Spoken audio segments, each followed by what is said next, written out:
You've seen us sail 6,000 nautical miles and race back across the Med to where we are now, in Almerimar Marina. We are gearing up to give our boat Rhythm some love and care and prepare her for our big upcoming Atlantic crossing. We've sailed far and pushed her hard in a short amount of time, so we have plenty of boat jobs on the list, particularly her hull, which seriously needs to be tackled. It's going to keep us busy and stop us from missing the ocean for a short while at least. So welcome to our Boatyard days, which starts, as all our days on board do, with coffee.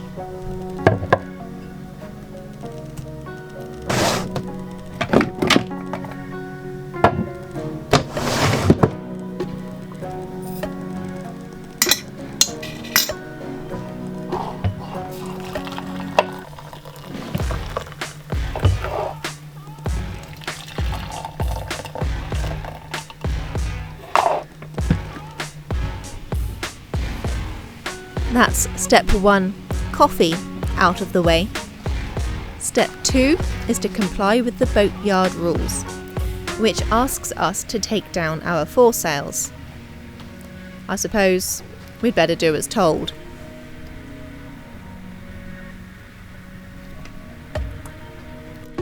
It felt pretty weird stepping out into the cockpit to be greeted by dusty ground below us rather than the sea. But here we were.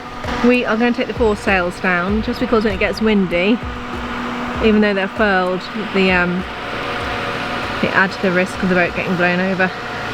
So we're going to drop the staysail first, pull it out. Brian's going to go into cockpit and pull unfurl the staysail, and then I'll drop it, and then we can fold it up after that. Awesome. It's hot out here, isn't it? It's very hot. I've been caught off guard, getting less and less clothes on. Whew. Right, let's do this.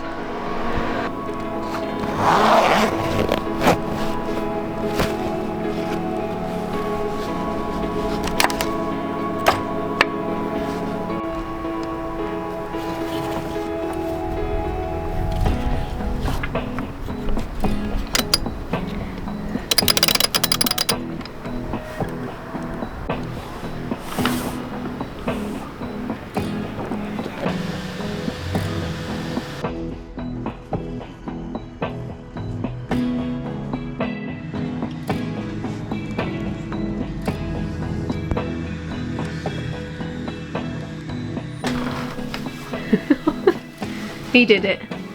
I did it. 2 days later. Yeah. I'm joking. Persistent. Yeah.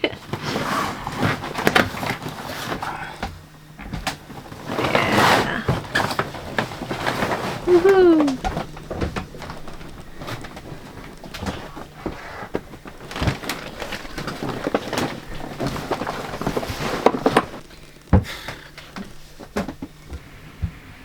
The foresails are down and stowed away, with a little more difficulty than we'd anticipated. The next thing that we have to do is to protect the boats around us from any sparks, flecks of rust, or droplets of paint that may get carried with the wind in their direction. So step 3 is to hang the tarpaulin.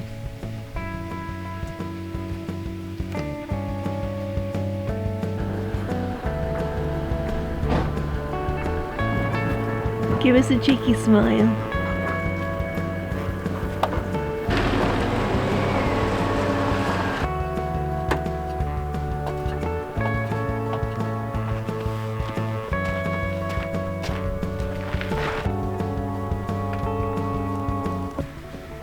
Well, the tarpaulin is up and we are both cooking in the unexpected heat here. But it's about to get hotter, because it's time to get our hands dirty and tackle the hull. Step 4. Grind, pick, and clean.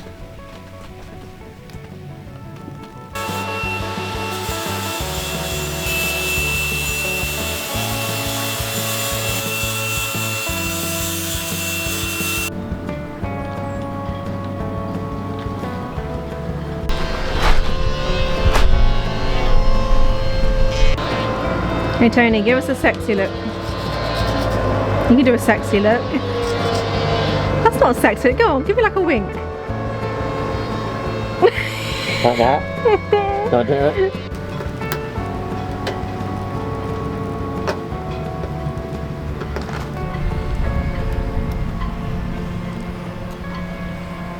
It's never ending. Like, it's like the whole thing just used to be stripped almost. It's just peeling off. Oh, we've already got a week. Oh, I can see us staying longer. Yeah, probably. Like, it didn't look so bad when we took her out and it was kind of pressure washed. We thought, okay, like this is the worst side, I think. I hope.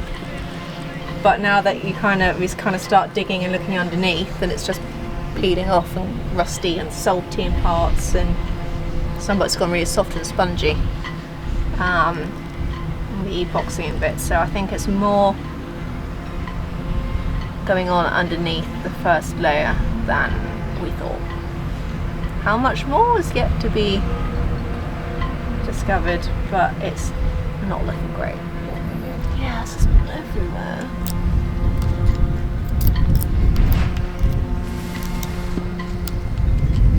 Start digging and you just uncover more. It's no secret that owning a boat means constant boat maintenance, and quite often the problems are bigger than first meets the eye. With rhythm out of the water, and us having made a start on our to-do list, it became evident that this was simply going to be another of those times. Step 5. Accept the situation.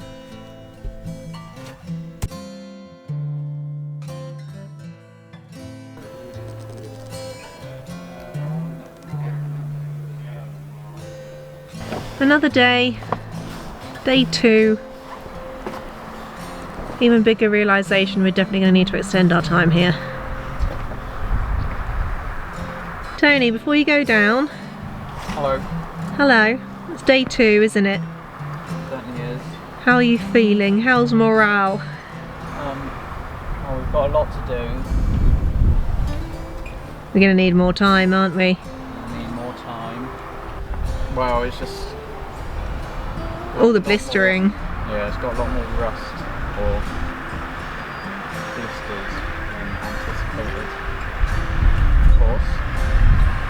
I mean, the next week isn't great for getting down to Gibraltar anyway, is it? No, no.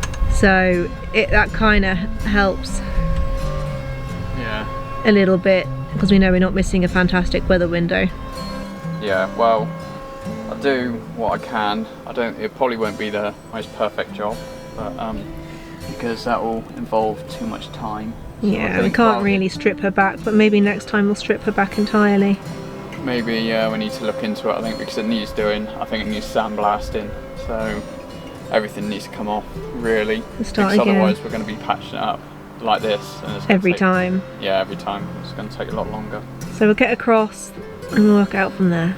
Well, yeah, we need to take her out of the water in July, August next year anyway. Well, we've got a plan. So yeah. You're doing good. So far. Afternoon. So I'm under the tarp, preparing the hull. I'm taking off the corrosion underneath. This is initially what it looks like. It's just bits like this. It's just lifting the antifoul up, and yeah, which is great. You know, it's it's lifting it up because it's having a reaction underneath, which is expelling the gas, pushing the antifoul off. Really, but yeah, there's just quite a lot more than anticipated on the bottom of this, on the bottom of the boat. And then what I'm doing is taking back, taking it all out and shining up the area underneath. After I cleaned it with acetone, I layer it up with an etch primer. As you can see here, this was a big patch, probably the biggest patch I've done so far.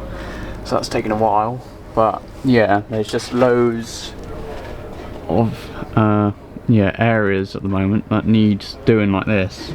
In hindsight, I probably should have just got the workers here to sandblast it, so yeah, just take the whole bottom layer off, but we're going to need to do that next year, I think, because this takes a while and I didn't anticipate in it being as bad as it is. So yeah, long process at the moment, but we'll see how it goes and we'll see how long it takes really, but I'm going as fast as I can.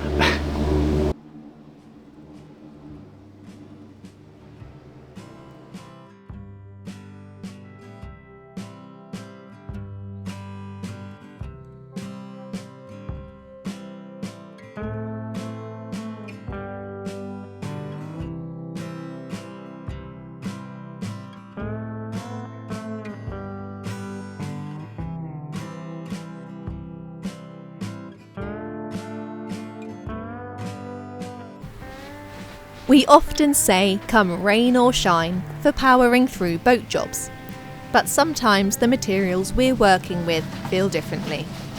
And if it's too wet or damp, we'd be asking for trouble by persevering and scratching our hull back to the steel.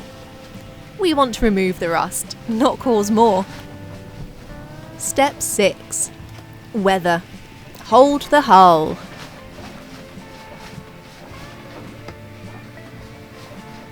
I don't think you've ever been wearing so much on camera, except when we did the Land's End thing in the heat wave and you cooked. That's true. Is it a little bit wet out there? Yeah, it started raining, so the hull is on hold at the moment. The hull is on hold. Hold the hull. Something like that. What are you going to do instead? Cry. Clean. No, I need to wash some towels. The dirty towels, they need washing. I might also take the vang off because we got the... Oh yeah, hold it up. I thought it was a poster. I thought he'd bought me a poster for my birthday, which was yesterday. But no such luck. I don't get a cool poster. No poster. I was wondering what we were going to do with the poster. But a girl could dream. It's a ram. I think it's a ram. Or it's an air... What do they call it? Something spring. Air spring? Something like that. The rigger seemed to think that this was the problem, but I'm not so sure.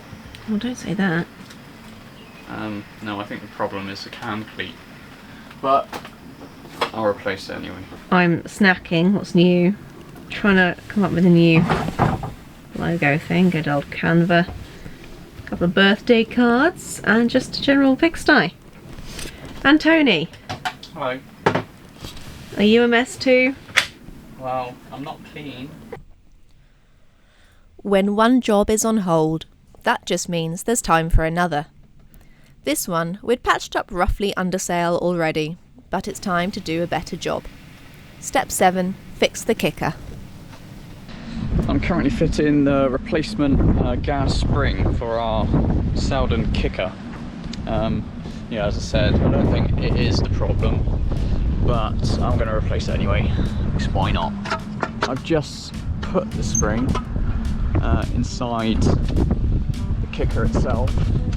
I just need to line it up, and I think I need to give it a bit of a whack to get into this part here, because there's, well, it seems, I don't know if this lip is closed over a bit, but anyway, it's a lot difficult to get in. So that's what I'm going to do now. This metal wire is going from the top. I just need to feed it through there.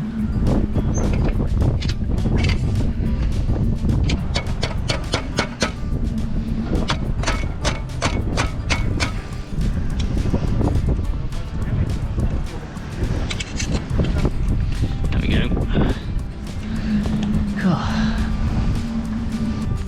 So that's it. It's back in place. To fix the crack, I just put 2 Jubilee clips over the top, squished them together, and I think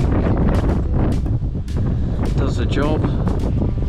It's just holding it together really. It doesn't need to do much else, it's just a sleeve. So yeah, probably my first bodge job on the boat, I think.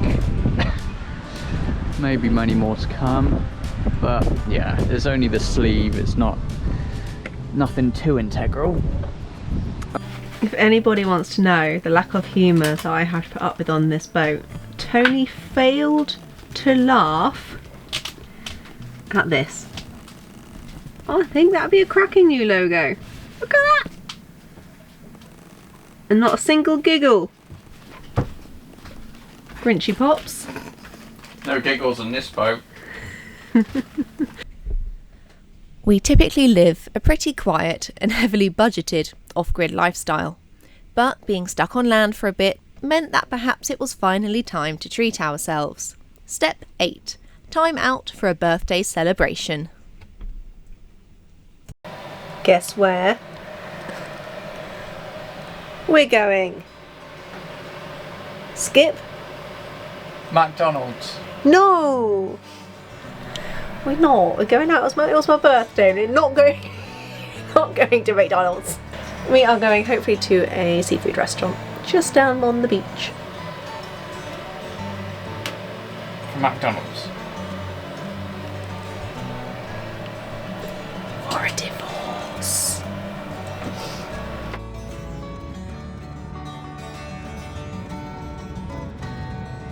The whole place is rented out for some do. McDonald's it is.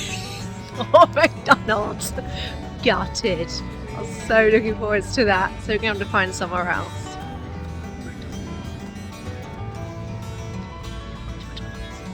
Taste the lobster. If no one saw that, he rolled his eyes at me. Right, onwards and upwards, not to McDonald's. There's plenty of restaurants. We'll find something. With lobster.